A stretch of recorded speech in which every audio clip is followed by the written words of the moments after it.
নেত্রকোনা জেলার কেন্দুয়া উপজেলায় তীব্র গরমের সঙ্গে পাল্লা দিয়ে বেড়েছে লোডশেডিং। বিপর্যস্ত হয়ে পড়েছে সাধারণ জনজীবন। বাণিজ্যিক উৎপাদন ব্যাহত হওয়ার পাশাপাশি গরমে কষ্ট পাচ্ছেন সাধারণ গ্রাহকরা। এ নিয়ে সামাজিক যোগাযোগ মাধ্যমে চলছে ক্ষোভের ঝড়। তবে বিদ্যুৎ বিভাগ জানিয়েছে, চাহিদার তুলনায় সরবরাহ কম থাকায় তারা লোডশেডিং দিতে বাধ্য হচ্ছেন। লাগামহীন লোডশেডিং এর কারণে চরম বিপাকে পড়েছেন আবাসিক এলাকার বাসিন্দা সহ বিদ্যুতের উপর নির্ভরশীল ক্ষুদ্র ও মাঝারি ব্যবসায়ীরা। বিদ্যুতের উপর নির্ভরশীল গৃহস্থালী কাজে ব্যাঘাত ঘটায় ক্ষোভ প্রকাশ করেছেন অনেকে।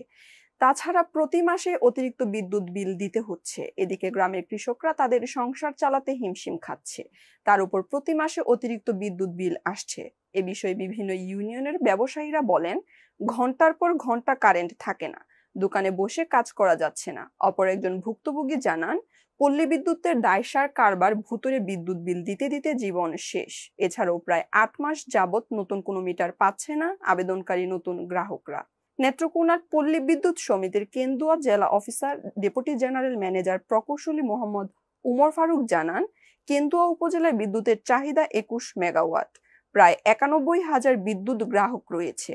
এই চাহিদার বিপরীতে পাওয়া যাচ্ছে সর্বোচ্চ ১০ থেকে ১১ মেগাওয়াট। আমারও চাহিদার চেয়ে সরবরাহ খুব কম পাচ্ছি, ফলে ঘাটতি পূরণে লোডশেডিং দিতে হচ্ছে। পরিস্থিতি উন্নতির বিষয়ে তিনি বলেন, বন্ধ পাওয়ার জেনারেশন চালু হলে লোডশেডিং কমবে। এ বিষয়ে উৎপাদন সংশ্লিষ্টরা বলতে পারবেন বলে জানান তিনি। প্রায় ৮,০০০ মিটার নষ্ট থাকায় গড় বিল করতে হচ্ছে। কেন্দুয়া উপজেলায় বিদ্যুৎ চাহিদা আছে ২১ মেগাওয়াট। আমি ২১ মেগাওয়াটের বিপরীতে বরাদ্দ পাচ্ছি ১০ থেকে ১১, অর্থাৎ 50% লোড আমি বরাদ্দ পাচ্ছি। এই 50% লোড আমি রেশনিং এর মাধ্যমে লোড শেয়ার করে বিদ্যুৎ বিতরণ চালু রাখছি। ধন্যবাদ। ভোলার তজুমউদ্দিনে চাঁদপুর ইসলামিয়া কামিল মাদ্রাসার নবনির্বাচিত গভর্নিং কমিটির সভা অনুষ্ঠিত হয়েছে।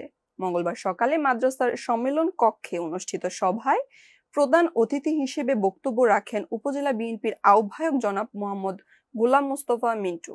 বিশেষ অতিথি হিসেবে বক্তৃতা করেন উপজেলা বিএনপির সদস্য সচিব জনাব উমর আসাদ রিন্টু। নবনির্বাচিত গভর্নিং বডির সভাপতি কানিজ রেজিনার সভাপতিত্বে ও মাদ্রাসার অধ্যক্ষ জনাব মোহাম্মদ কামাল মাহমুদের সঞ্চালনায় আরো বক্তব্য রাখেন উক্ত প্রতিষ্ঠানের প্রতিষ্ঠাতা সদস্য ও সহসভাপতি আলহাজ মাওলানা মুশতাক আহমেদ।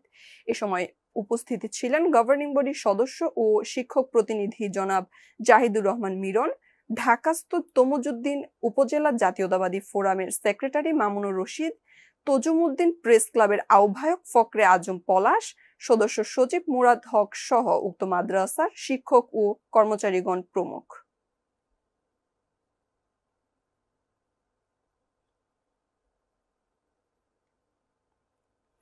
আগামী এক সপ্তাহের মধ্যে রংপুর সিটি কর্পোরেশনের বরখাস্ত করা পরিষদকে পুনর্বহাল করা না হলে ১২ জুন থেকে লাগাতার আন্দোলন চালিয়ে যাওয়ার ঘোষণা দিয়েছে সাবেক মেয়র ও কাউন্সিলররা। রংপুর নগরবাসীর ব্যানারে আজ বুধবার দুপুরে সিটি কর্পোরেশনের সাবেক মেয়র ও কাউন্সিলরদের পুনর্বহাল দাবিতে নগরীর শাপলা চত্বর থেকে একটি বিক্ষোভ মিছিল বের হয়ে নগরীর গুরুত্বপূর্ণ সড়ক প্রদক্ষিণ করে। পরে সিটি কর্পোরেশনের গেটের সামনে বক্তৃতা করেন সিটি কর্পোরেশনের সাবেক মেয়র মুস্তাফিজুর রহমান মুস্তফা, সাবেক কাউন্সিলর মাহমুদুর রহমান টিটু, মকবুল হোসেন, ফেরদৌসী বেগম সহ অন্যরা। এ সময় বক্তারা বলেন, বৈষম্য বিরোধী আন্দোলনের রংপুর সিটি পরিষদ ছাত্র জনতার পাশে থেকে নানা ধরনের সহযোগিতা করলেও তারা অন্য সিটি কর্পোরেশনের মতো বরখাস্ত হয়েছে। সিটি পরিষদ না থাকায় প্রশাসক নগর সেবা দিতে ব্যর্থ হয়েছেন, ফলে চরম ভোগান্তির শিকার হচ্ছেন নগরবাসী।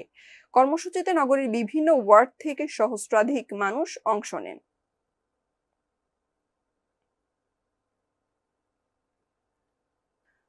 কুমিল্লায় বর্ণাঢ্য আয়োজনে শেষ হয়েছে জাতীয় কবি কাজী নজরুল ইসলামের ১২৬তম জন্মবার্ষিকীর ৩ দিনের জাতীয় অনুষ্ঠান। বুধবার বিকেলে কুমিল্লা জেলা শিল্পকলা একাডেমিতে আয়োজিত সমাপনী অনুষ্ঠানে প্রধান আলোচক ছিলেন বাংলা একাডেমির মহাপরিচালক ডক্টর মোহাম্মদ আজম। কুমিল্লা জেলা প্রশাসক মোহাম্মদ আমিরুল কায়সারের সভাপতিত্বে অনুষ্ঠানে আলোচক ছিলেন নজরুল গবেষক শান্তিরঞ্জন ভৌমিক। অতিথির বক্তব্য দেন অতিরিক্ত police Rashedul Haque Chowdhury, civil surgeon Alinur Mohammad Bashir Ahmed সহ অন্যরা। অনুষ্ঠানে প্রধান আলোচক বলেন, যখনই আন্দোলন, সংগ্রাম, বিপ্লব, বিদ্রোহ হয়, তখনই সকল আন্দোলন সংগ্রামে নিপীড়িত মানুষের অধিকার আদায়ে কবি নজরুলের গান, কবিতা অনুপ্রেরণা, উৎসাহ, প্রতিবাদী ভাষা হয়ে ওঠে। ব্রিটিশ বিরোধী আন্দোলন থেকে জুলাই বিপ্লব সহ সকল আন্দোলনে শাসক ও শোষণের বিরুদ্ধে মানুষের অধিকারের কথা নজরুলের গান কবিতায় খুঁজে পেয়েছিল।